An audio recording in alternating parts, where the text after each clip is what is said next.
Hello, everybody. Welcome back to Around the World, where we promote global citizenship and cultural exchange. And today I'm here with Regina, and she is from Mexico, and she knows all about it because that's where she's from.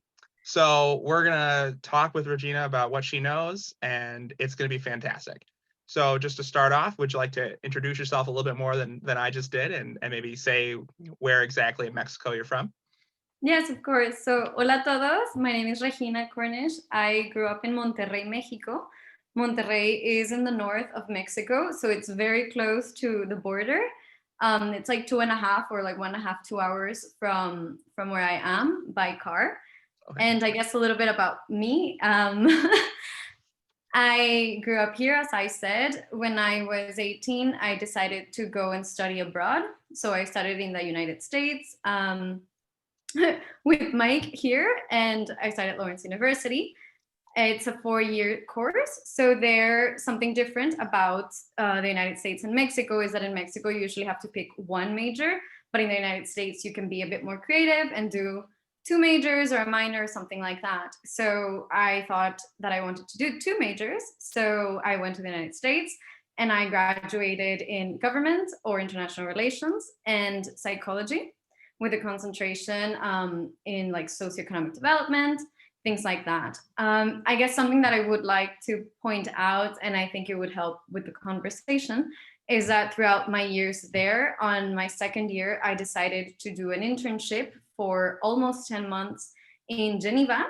So I worked for the United Nations, the World Trade Organization, and the International Labor Organization, which was very fun. And I think actually Victoria, one of the people who's also been on this program, Right. is there right now, and she works there. So I saw her there as well. And then after that, I decided to take another internship. And I went to East Africa, where I lived in Rwanda for a bit, working at a nonprofit, which focused on health, education, sex education, and nutrition. So I was there for a couple months as well. And then also in Sierra Leone, doing a bit of research in Ebola and microfinance and micro enterprises. And then finally back at Lawrence, and I graduated. And then I guess today I'm in Monterrey, but I'm supposed to be in Mexico City of COVID because there's a million changes, right? Right. So I'm supposed to be in Mexico City, and I was working there. So I worked 3 years for the Ministry of Economics, or Secretaría de Economía in Spanish. And because of huge government changes, which we can talk about, I thought it best to change to a more stable government, but still work for Mexico in a way of for the Mexican people, but not for the Mexican government. So I'm currently working at the British Embassy. So I'm formally working for Her Majesty. Yes, which is very cool, but as well focused on helping Mexico develop public policy in financial services and gender inclusion. So I guess that's a little bit about my background. And yes, so I know a bit about the north of Mexico, which is Monterrey, and Right. Mexico City, which is in the center, and of course, a variety of places within our 32 states. Yeah, geez, that's quite the resume to have already. I feel very underaccomplished. No. I mean, I think it helps for background. Sorry, we Oh can no, really get absolutely. That's really awesome. So you've been all over the place, and you're able to use your education to travel, but also to help other people, which is fantastic. And this is kind of what this show is all about: is learning and helping people learn more about other places. So that's super cool. That's quite the list of accomplishments right there. So I'm just gonna humble brag for you, um, since I can. It's my show, so whatever. Awesome. So you live in the northern part of Mexico, um, which is awesome. Um, uh, wow, lost my train of thought. Okay, so a couple of questions I have just generally because this is about kind of culture and stuff like that. To start off, if you could create a positive stereotype about people in your country, what would it be and why? Okay, I think that's a good question. And more so because I do feel that a lot of people have different ideas of Mexico, different stereotypes that are not always in the best light. but I would say Mexicans are very innovative and they're very creative. So put yourself in, first of all, Latin America. So Latin America, to understand a bit more, is the most unequal parts of the world, in the sense that we have the richest people and the poorest people, and we have the biggest gap between them. That doesn't mean we're the poorest region, but we are the most unequal region. Specifically, Mexico has the lowest rates when it comes to minimum wage, right close to Haiti. So yes. Woo. And we also have one of the worst parts when it comes to health. So we have the biggest obesity rates and diabetic rates and many other problems, as you can see. But although we do come from all these negative aspects, somehow Mexicans always manage to go forward and to continue. So when I say this is we have all these different problems, and yet we do have one of like the richest people is Mexican. And then we have all these problems, and we do have Oscar-winning directors, which are Mexican. And again, we have all of these different ideas and problems with our politics. And even so, when it comes to like being one of the bloodiest countries in Latin America as well, we do have the best like race car drivers and Olympians and different types of things. So what all of them I've heard in different interviews say is that we're very creative. So in a place where you have a lot of obstacles and everything turns out to not turn out what you think, the government sometimes is not very reliable, there's corruption, there's problem, disease, or many other factors, we have learned how to manage those problems and always overcome them. So I think that's what Mexicans have in common. We are very good at fixing things and learning how to problem solve and create a way to overturn the tables or the cards on the table. So I would say that a very positive stereotype would be just that we always happen to find a way to go forward and to get ahead. Right, to make something positive out of whatever you're dealt with. And I think that actually kind of ties into one of the negative stereotypes I know there is in the United States, is that, you know, that Mexicans always want to like come to our country and do, you know, this, that, or the other thing. And I see that as really you saying, well, those people are facing these issues, and their solution to get around them was to come here and seek a better life. And so it really ties into that positive stereotype you created, instead of it being a negative one. They're just trying to be, you know, the best they can be, whether that be in Mexico or abroad. So so that's a really cool perspective to see it from that lens instead of a very negative tilted one. Yeah, I think it definitely comes back to like resilience, I feel. So I think it's going to be interesting how after COVID unfolds, how Mexico is going to try to jump back, because of this pattern that I've seen at least throughout my life. This has been like the pattern of resilience. So we'll see what happens when COVID finally subdues a bit and how we seem to go forward. Right. Hopefully better than the way the United States has handled it as of yet. But things are changing. So woo. So kind of going off of that resilience, what is kind of your favorite custom or cultural event from Mexico, and why is that your favorite? Yeah, so I guess my favorite custom would be that we are very united, in the sense like our friends and our families and social events are very important to us. So like friends, family, and food are always like super important. And I think this also relates to like Latin America, as well as many African countries or Asian countries as well. And we do see this a lot in Mexico. And I guess a specific cultural event that I really like is around Christmas time. We have posadas. So a posada has two versions. We have like the traditional posada and then like the modern posada. And they're basically Christmas parties, but the traditional one is more religiously based, in the sense of you celebrate like the birth of Christ, and like you pray as a family, you eat as a family, you have like a type of fireworks and different, you have to like chant songs, like very specific songs. There's tamales, there's hot chocolate, and very specific things. And I think it's just the fact that you get together as a family, and is this beautiful idea of what a posada is. But the modern posada now is basically an opportunity to get with friends and just have a good time, and make sure that you're like together, and like wish each other a great year, like the upcoming year, and as well like say thanks for the year that we had, and as well just like enjoy and dance, and I think it's just very fun. So I do really like how it always comes back to feeling supportive by the people you're surrounded by.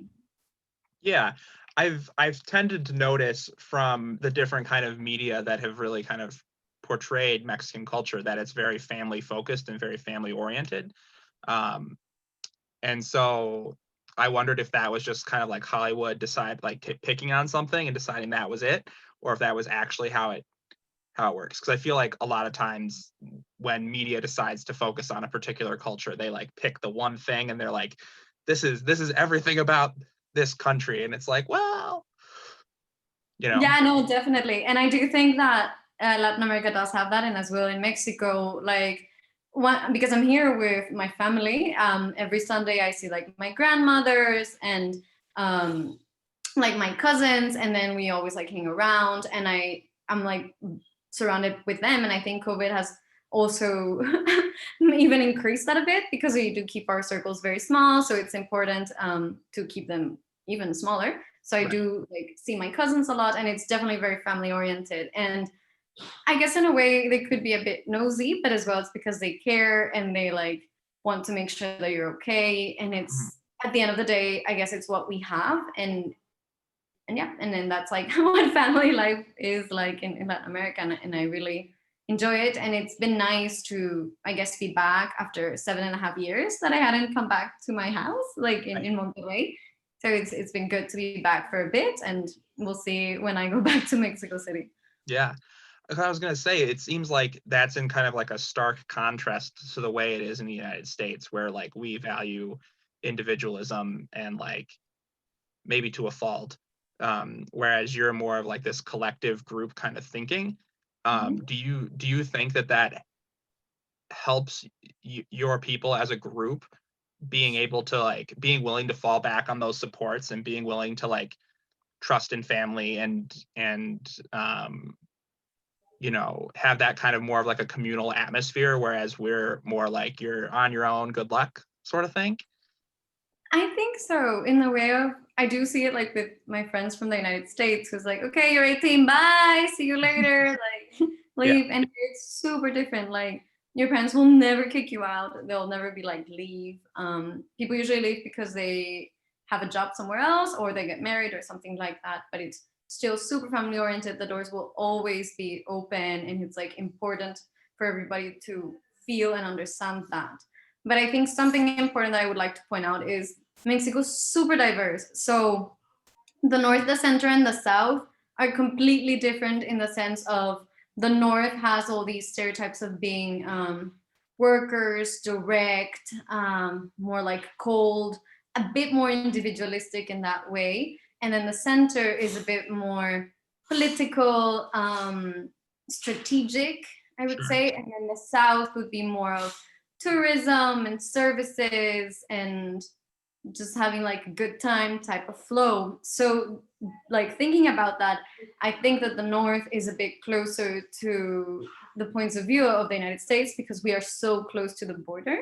Right. And this is also seen, I like the number of people who speak English in Mexico. Many of them are like close to the border, who speak, I guess, better English, or have a bit more of trade opportunities or things like that. So we do see even how the United States influences the Mexican culture this way. So it's not always Mexico influencing the south of the United States and all these different things, and having like Spanish infiltrate or whatever the United States, which I don't feel like. But like it's good to also see how the cultures also coincide reversely, and I think sometimes people don't realize that of the United States coming to at least the northern parts of Mexico. Right. They see it as a one way road, where it's more of a mesh. And I think you can say that about any country's borders. There, you know, if you're going back and forth, there's going to be some rub off that happens between the two. But I feel like, and maybe that's just because America also has this view of exceptionalism, that we feel like, oh, we couldn't have possibly been influenced by other countries because we're so great, and that's very very big-headed of us. Of course, and it's interesting because the melting pot was obviously influenced by everybody else at some point, and more so that a huge part of what is today the United States, specifically the South, used to belong to Mexico at some Sure point. did. Also interesting to remember that, I guess, in some way. Yeah, I mean, we basically stole it from you guys, so sorry. Yeah, we call it Santana's treason. So like it's a bit historical, but Santana basically, the myth or whatever the story says that they asked him, "Is it your life or all these land?" And he's like, "I want to live." So they took the land away. They took it, but right. then he was killed. So there right, it didn't matter anyway. But you know, like, it's interesting because when I was learning about that war, particularly because I took like high level history in high school, the general story is that we set you guys up to start that war. Like we provoked you on purpose because the whole goal of that was just for us to take your guys' stuff. And it's something that I feel like isn't taught very well in the United States, because like we're very much like, we don't do anything wrong no matter what.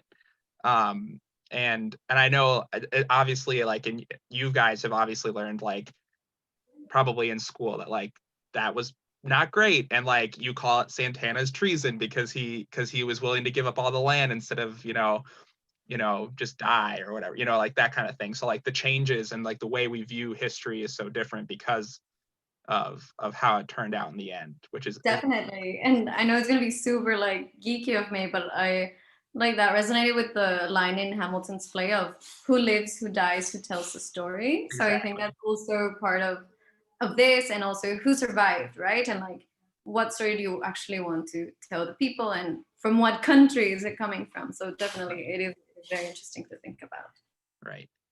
Now, kind of going off script here, because we had some things we had agreed to talk about beforehand, but so we had been talking about how different countries influence each other, and me being a historian buff, I know that Mexico, before it became independent, was ruled by several different European countries, including Spain, I believe Belgium or Germany at one point. A couple different countries had laid claim to Mexico at some point. Has any of those countries kind of influenced the way Mexico is, other than Spain, obviously, because they had, I guess, the biggest time to influence Mexico? So I guess if we want to delve into Mexican history, so Mexican history, the Olmecs, I would say, which is a type of like Native Americans. So right. The Olmecs are very, in the timeline, very ancient. I would say the same as different parts of Egypt, like Egyptian tradition. So think like a long time ago. So first we have the Olmecs, and they had a whole different like society, and then different other Native American tribes happened to come about, right? So we have the Chichimecas, the Aztecas, the Mayas, the Aztecs, and like whole different variety of people. Right. Now, when the Spanish like actually came to Mexico, the biggest players were the Aztecs, right, and the Mayas. So Cortés, this is as well what the history tells us, but Cortés gets to Mexico City, which is where the Aztecs were at that point. Right. So why Mexico City? Because I don't know if you know the Mexican flag, but it's green, white, and red, and then the white part is an eagle eating a snake. Right. So when Moctezuma, which was like the leader of the Aztecs, he said, when I see this, my dream, which was this, like the eagle eating the snake on top of a cactus, when I see that, I will know that that's where our civilization is going to be. So that happened to be in Mexico City, and Mexico City was actually flooded. Like it was like Venice, like the Venice of... Yeah, it was a city on a lake.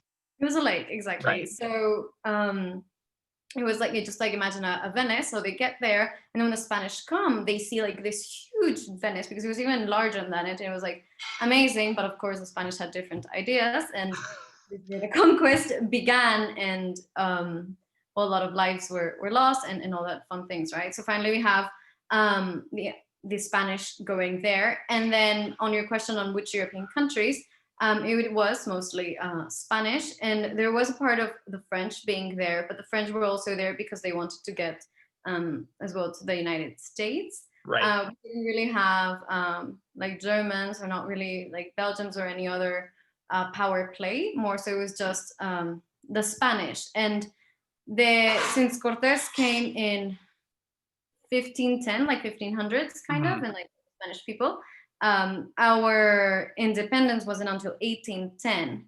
Right. And then, so like, that's quite a long time. It's like longer than what Mexico has actually been, right? Right. Yeah.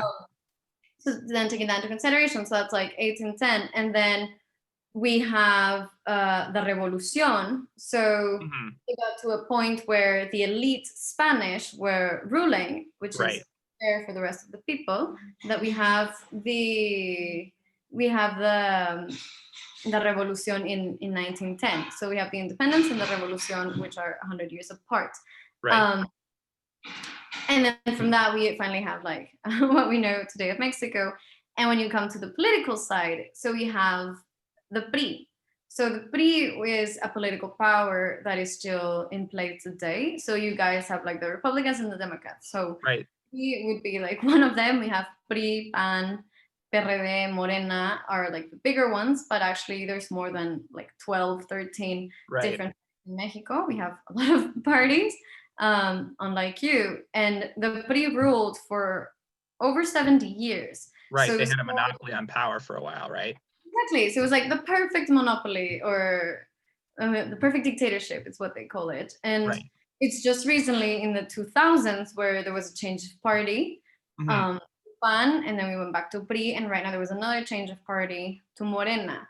But I mean, this is quick Mexican history, right? But in that sense, I think it's important because we're still carrying so much of, sadly, of what our predecessors and what Spanish people and all these different negative ideas, in the sense of they promoted inequality since the beginning. There was a casta Right. system Mhm. where the rich and like the Spanish would be the peninsulares, and criollos that would be at the top, and then the rest would follow. And I think even today, maybe like your skin color is no longer the defiant, but it is the size of your wallet.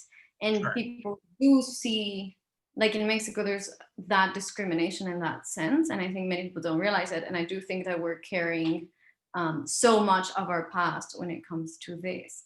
But I guess to answer your question is, the Spanish took over, and we speak Spanish basically, but it's Right. important to recognize that there are still over 30 different Native American languages, or dialects, depending on what you want to call them, that Mhm. exist and are active today. Gotcha. Very cool. I just remember reading somewhere that at some point, like somehow, like Spain lost part of Mexico or something like that, and then they got it back at some point. There was like this like little like 2 or 3 year blip or something, but obviously it didn't matter that much because they were still the ones who did most of the colonizing, which is unfortunate. I was doing some research today for something else, and was reading about colonialization, and I was just like the whole time, yeah, not great. Yeah, it's problematic in many ways. So I don't know. I guess Well, we're yeah, still, because you work in economic development, so you probably see the leftovers of colonialism probably all over where you work. definitely. And like, I guess now you don't even know, right? Like, what is colonialism, what is globalization, what is actually in the common interest of everybody, or what is important to just be a stable country. Right. But definitely, I think economic development is very important for everyone, and for every country. And it so happens that Mexico has so much potential, and like everyone says it. There had been like even hypotheses being like Mexico is going to be a like A power power. player in the next like 50 years or whatever. Exactly. And then we have so many other problems to deal with. So it's an interesting, again, polarity between the differences and the problematics in Mexico and what we can actually do. But yeah, we Yeah. go again to let's keep being innovative and creative and hope for the best. Yeah, absolutely. I mean, not to say that you can't be successful with problems, because the United States has been relatively successful, but we have a whole slew of issues that are horrendous and generally not accounted for. No, so, yeah, definitely. you're right on the way. You got it. Definitely. Yes, yes. Awesome. Okay, so let's see here. Something I really wanted to know, being from the United States, is because we in the United States love Mexican food, but it's not real Mexican food, and I feel like we all kind of know that, but we still call it Mexican food because we're too lazy to come up with a new name for it. And I have eaten almost real Mexican food. I went to San Antonio once, and that's pretty close to the border, and I got Tex-Mex, which is kind of like a hybrid. So I'm guessing that real Mexican cuisine is not quite what you would get in the United States. Could you talk a little bit about maybe how it's different and what makes it so special? Right. So definitely, it's good for you to point out the difference between Mexican and Tex-Mex.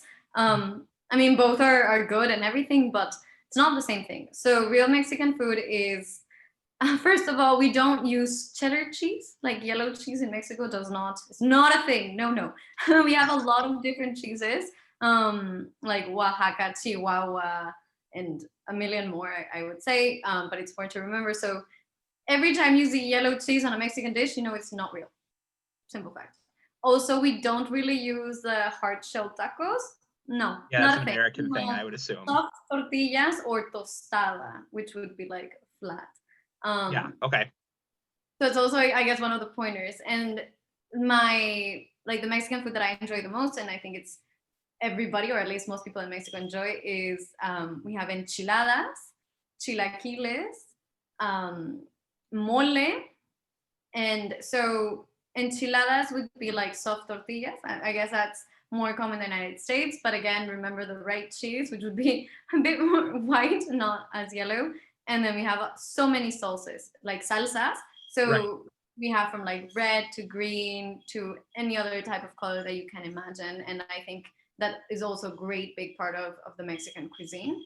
And then the chilaquiles would be similar. They would have as well salsa and cheese and frijoles, but it would be like in tostadas, so they're harder. And Okay. then mole is this very rich sauce, and it has, depending on the mole, it could have like over 100 different spices and ingredients, including like different chiles and chocolates and peanuts and other different things. So it's just this very rich thing, and sometimes like people think it's like spicy or sweet, and it couldn't be depending on the type of mole, but it is Right. one of like Mexico's most important dishes as well. We have chiles en nogada, which is just like around the time of like fall, so like September and October and things like that. And it's like a specific chile with a specific like pomegranate with a specific like nut sauce, and it only happens like the ingredients that you need are just like in that season. So we do have like different dishes for different seasons depending on the different states. So again, it depends where you are in Mexico, definitely Right. what would be your interest. But I guess in general, everybody knows that frijoles, queso, and salsa are like all of Mexico, and arroz, basically. Okay. So like tacos, burritos, like that kind of thing, that's more of like an American spin on. I mean, yes, I would say and no. Like tacos, definitely Mexican, super, super Mexican. But we're talking like soft tacos, right? Right, And right. we have tacos for everything all the time, like with Okay. carne asada, cochinita pibil, chicharrón, like so many different things. And as you can tell, Mexico is very carnivorous in that sense. Like we do have a lot Right. of meat, and like different types of meat. But yeah, tacos definitely Mexican. Now with burritos, it is. I mean, it's been changing through time, and it's become a bit more Tex-Mex. But like I believe Tijuana is the ones who have the burrito. And actually, the Caesar salad was invented in Mexico, like fun fact. And I believe it was also in Tijuana or Los Cabos, but it was like in one of the Californias. Okay. So I also think that, again, we see cuisine being mixed with all the different cultures and ideas. Right. But definitely, like, you should try real Mexican food, hopefully in Mexico if you can. And I really recommend it to everybody. Awesome. Okay. Well, I'll have to. I'm not very good with spice, but I'll try. I could, Yes, yeah. yes, yes. 'Cause, And it yeah, doesn't have to be that spicy too. So there's for everybody. right. Which this actually reminds me of something. So over the summer, I was working somewhere different than I am now. And several of the people I was working with were from Mexico, and they had Mexican candy, and it was Mhm. like a sucker, but it was like dipped in cinnamon and something Okay. else. And I tried it, and I Oh, like oh a no, churro. it wasn't cinnamon, it was something else. It was some sort of spice, but I don't Was it remember what it was. Hmm? was it a churro or no? It wasn't a churro. No, it was like a lollipop. It was like a Ah, hard candy, and then it had spice coating on it. I don't remember what the yeah, spice was. arrocaleta probably, or Yeah, there's something something like that is that. like, Yeah. And yeah, they were like, and "Here, like, try it. It's so good." And I was like, "Nope, sorry. Yeah, the spice is too much. I'm too it's vanilla like when it comes to food." spicy, definitely. And like it has different layers as well, and you start like with a bit more spicy, and then it gets like sweeter, and then at the end I think it has like a bubble gum or something. So Oh, there's nice. a lot of candy, and people in Mexico really like candy, and it's very good. But maybe that's why we have the highest obesity rates, but that's a different I think story. that's probably because you're just right under us because we're like right behind you. So that might be that might be our contribution to your culture, and we apologize wholeheartedly for that. Because we're pretty bad with that too. Um, Speaking of obesity, kind of shifting to the opposite of that, I know that Mexico, like you said earlier, has kind of this rich culture of sport and exercise and all that kind of stuff. And I know Mexico's really great at football, amongst other things. What are the kind of the other things that Mexicans really enjoy when it comes to athletics? Of course. So when we say football, or it would be soccer, Right, specifically, and that's like I think the biggest hit. People play it, people watch it, people love it, people think it. It's like the sport, and for everybody, like men and women and everything. And I think that's like the specific sport. And then again, depending on the state, it can change a little bit. So like more northern states have baseball. So again, right, I see this like reflection with the United States, and then we also have like American football as well, more in the northern states.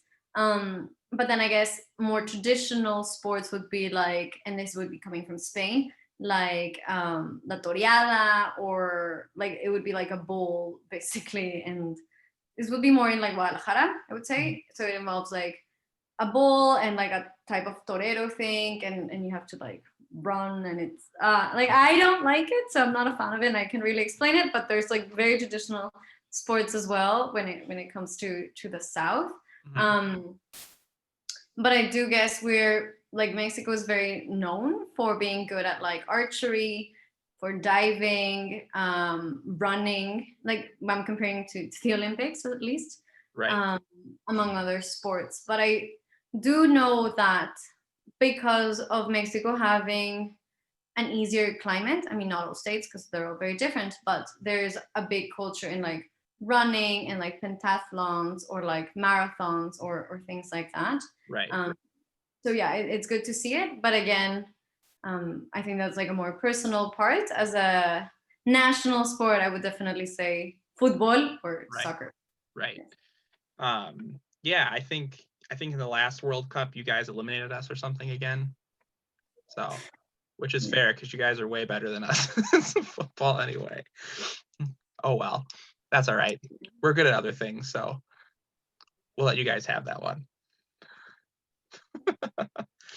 Um, One last kind of question in this realm. You talked a lot about kind of the Aztecs and the other native peoples that made up Mexico before European influence.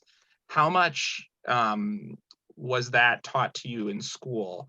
Because I know in the United States, they kind of brush over it and we don't learn that much about it. But when I was talking with Victoria, she said in Peru, they talk about the Inca and all of them a lot more often in school. Is it the same in Mexico?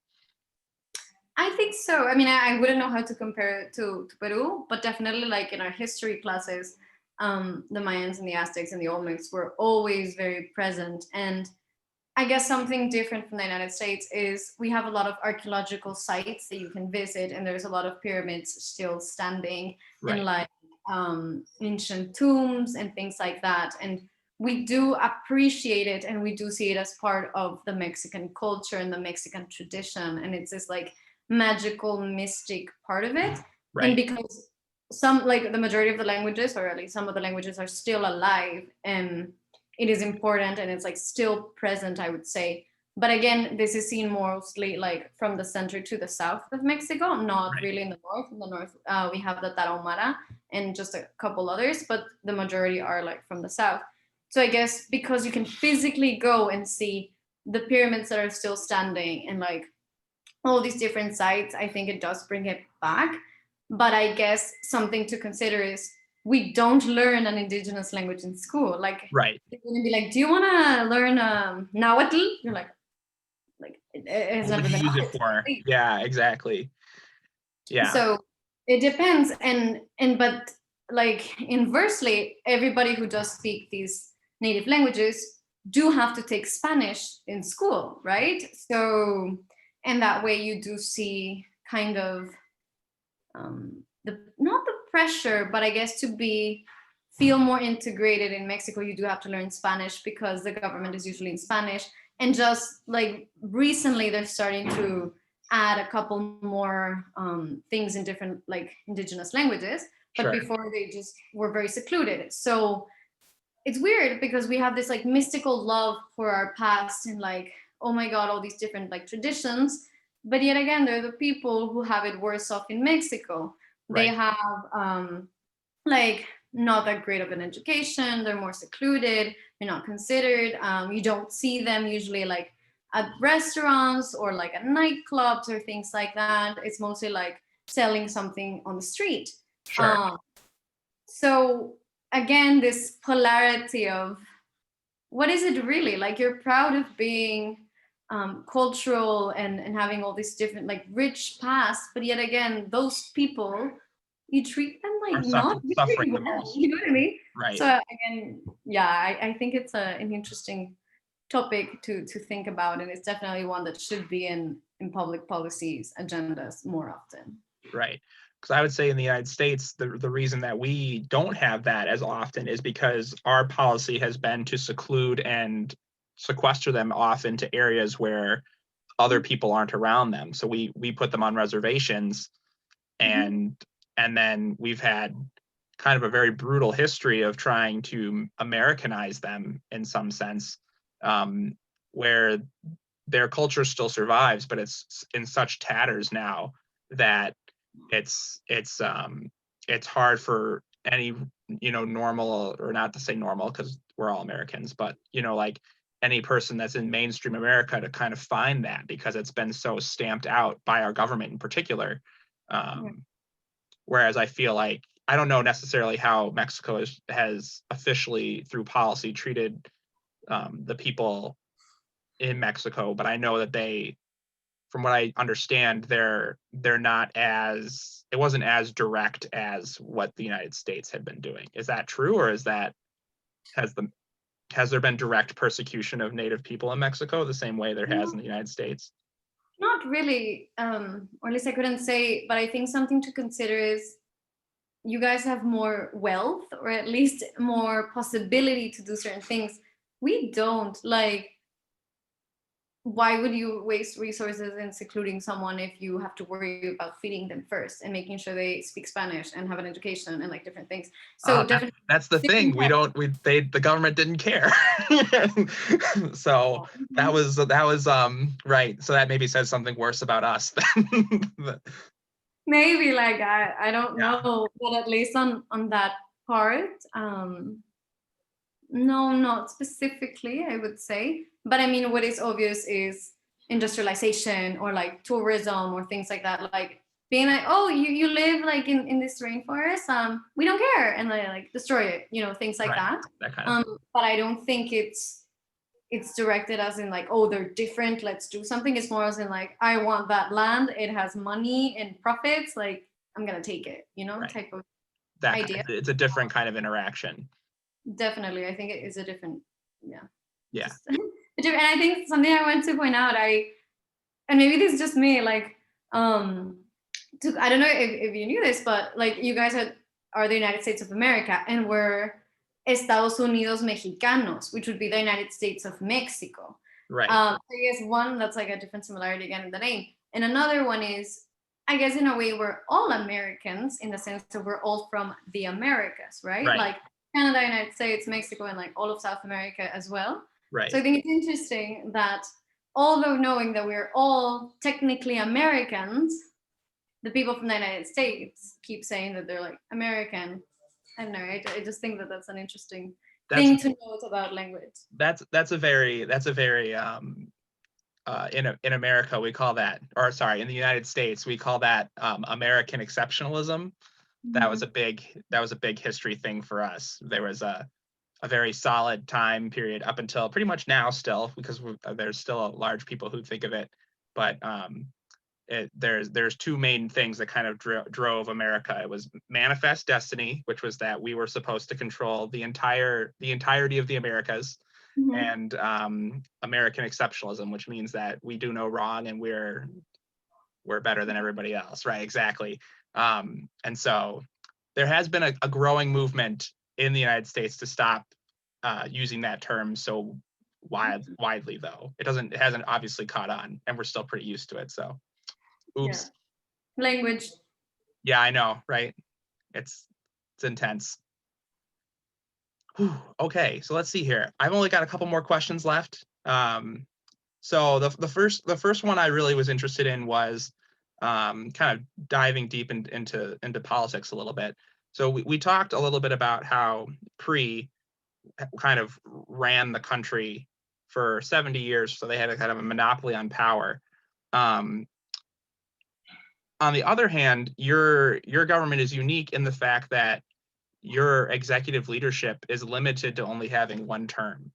So the Mexican president, for those of you who don't know, they have one 6-year term, and then they can't be president anymore. And that's very unique in the modern world to limit your executive leadership that much. Has that been a good thing for Mexico, or do you think it's been a bad thing to limit that office in that way? Well, I think before like deciding if it's good or bad, something to keep in mind is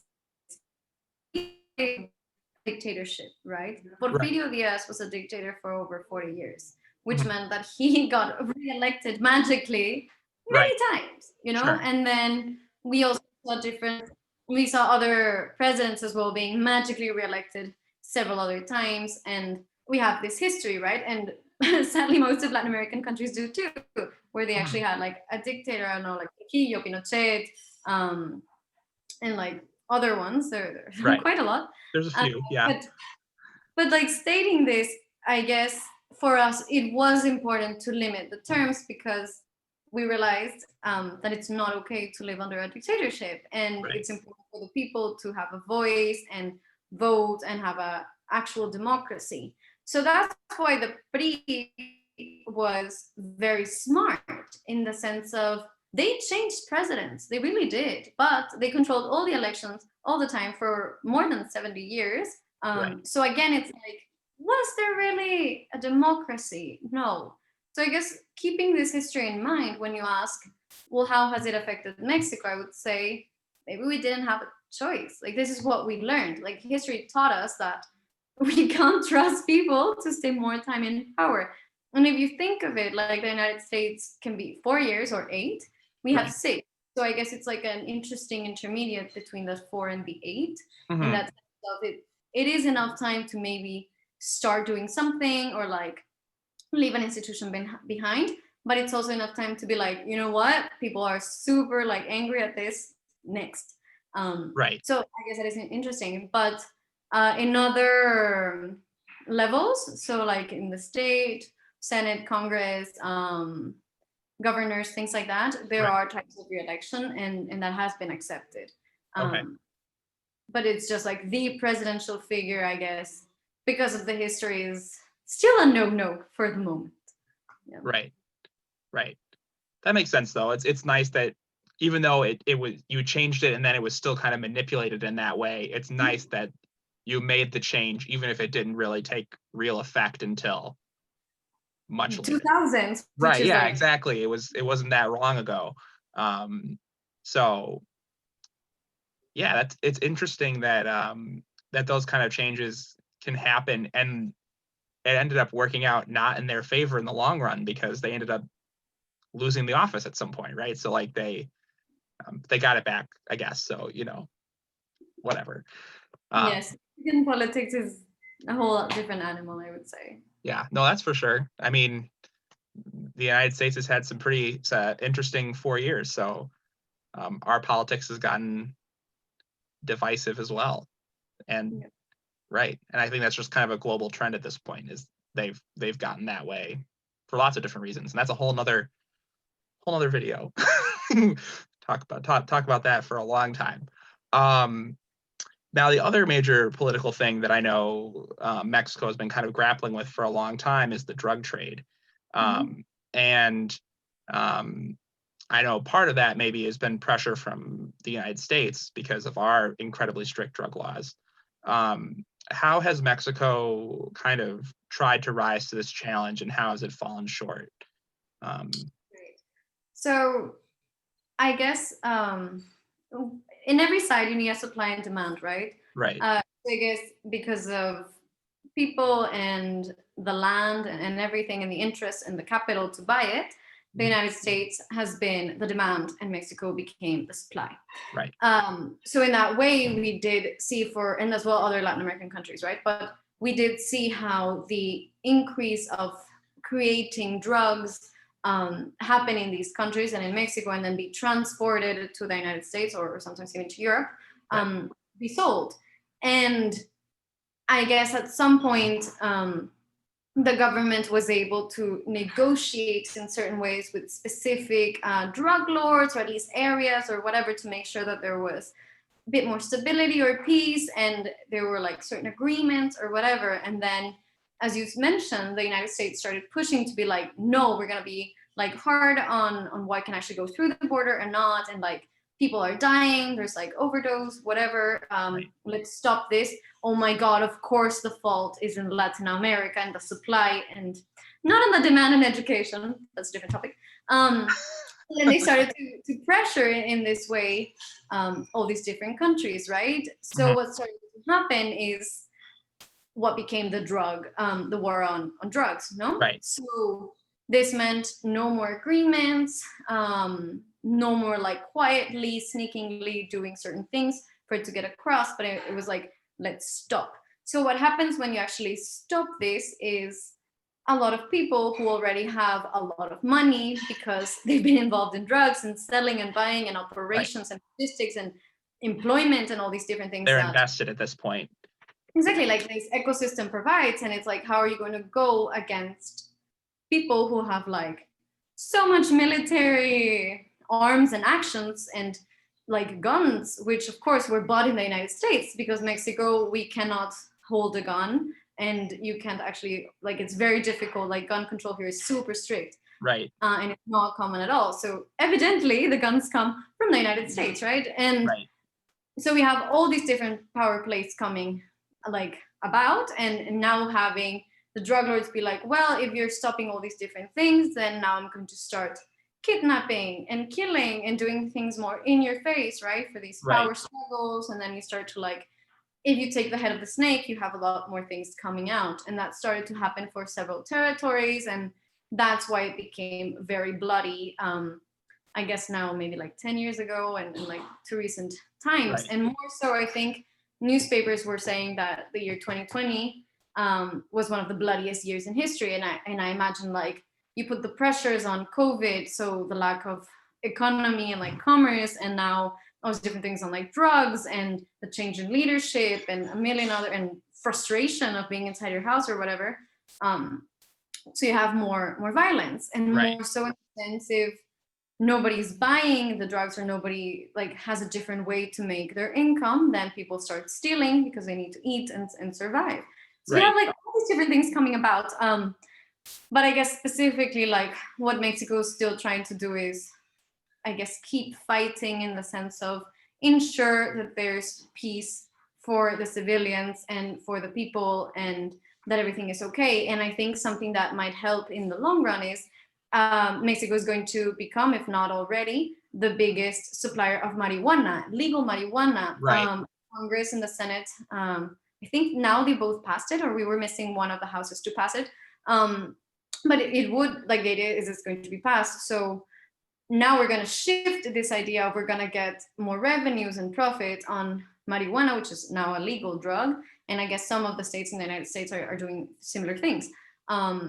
So hopefully we'll subside. We're like halfway there. We've got like half of our states are okay with it, and the other half aren't. Exactly. So it's going to start moving forward, and I'm curious to see how it's going to play out. But I think it is very sad because there's so many lives that's been lost, and we've had like so much tragedy surrounding these ideas, and more so when you realize that the government has sometimes hid or certain like facts. So there's one that's like Los Estudiantes de Ayotzinapa, where like 43 students disappeared because they were like in a school bus, and apparently that school bus had like drugs, and then it was just like massacre or whatever. So we do see like the government and the drugs and the people like fighting against each other on what is right and what is just.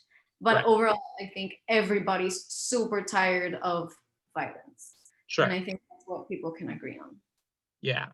Well, it's interesting because from the United States perspective, it's funny because the drug issue was created by us. You know, like there's evidence now because because we have those government visibility acts.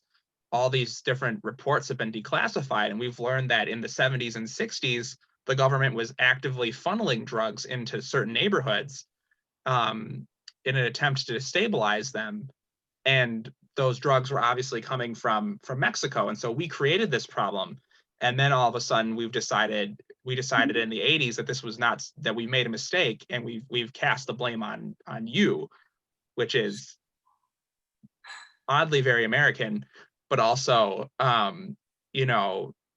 unfortunate because we created this demand for a reason, and now that it's backfired on us, we're trying to shift the blame away to the people who are just trying to use that demand to make a living.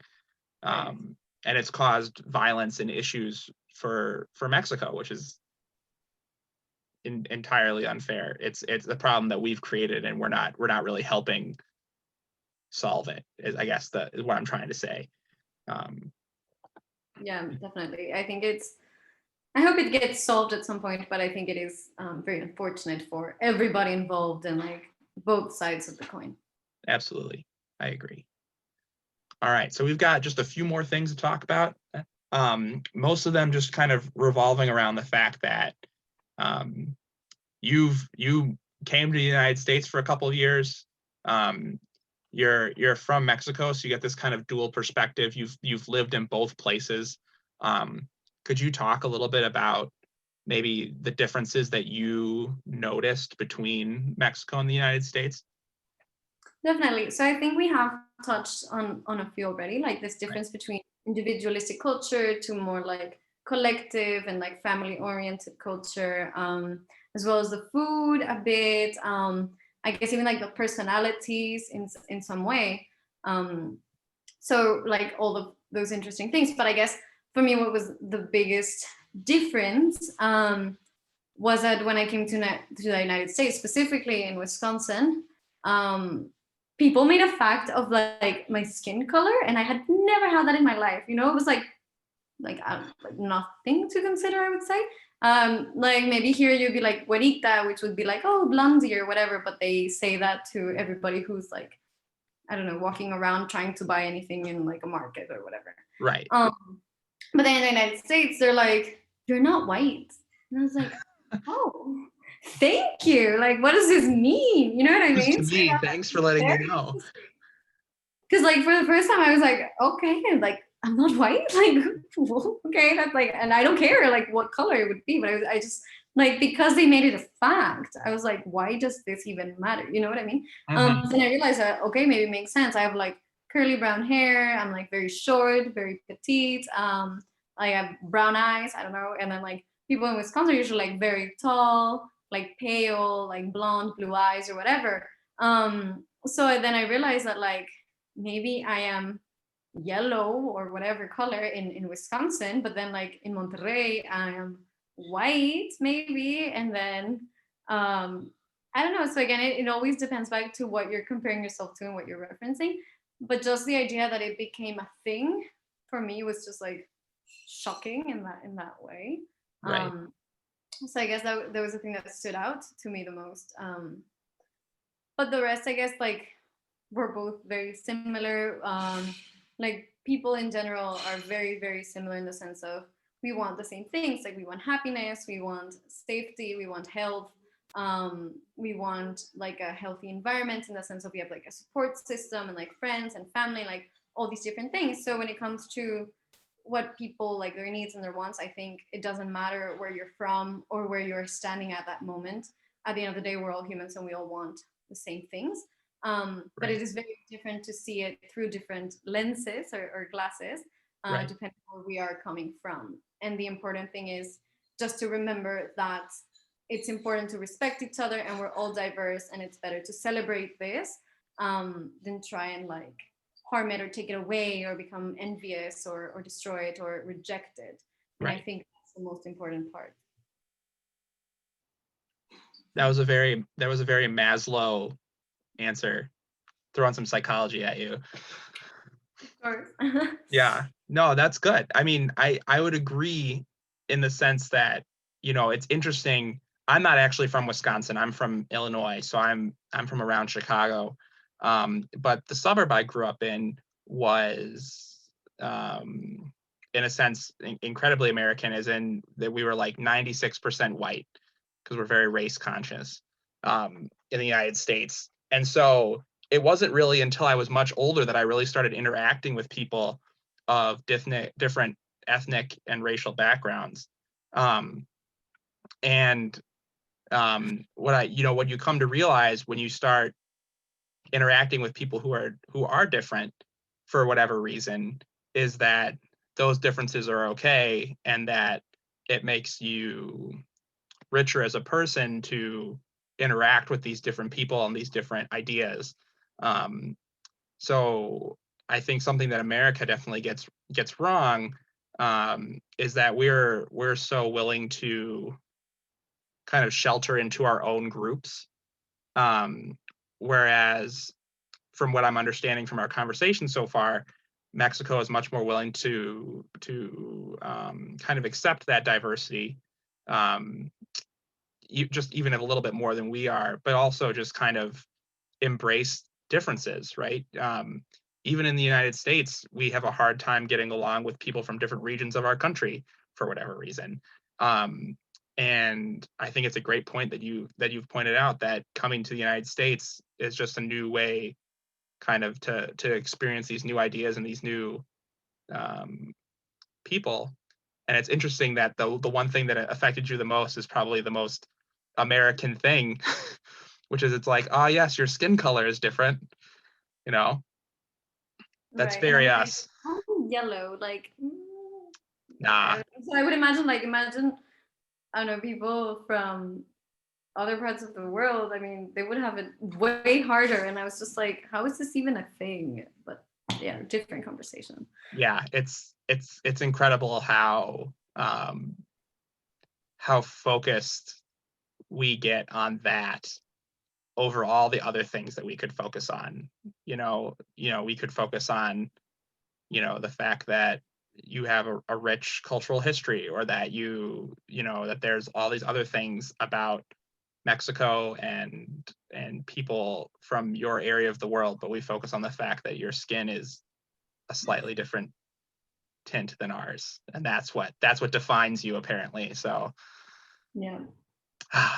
yeah, America. Yes. I don't know.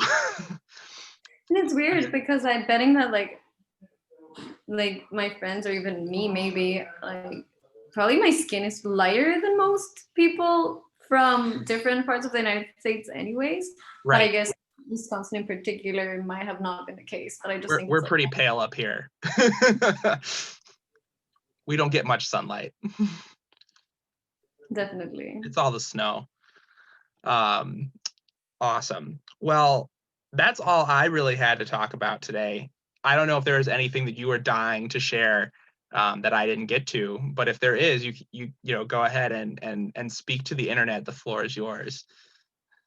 Wow, well, thank you. I guess nothing in particular. I would just say that, well, thank you so much, Mike, for the invitation and for everybody who listens or has the opportunity to do so.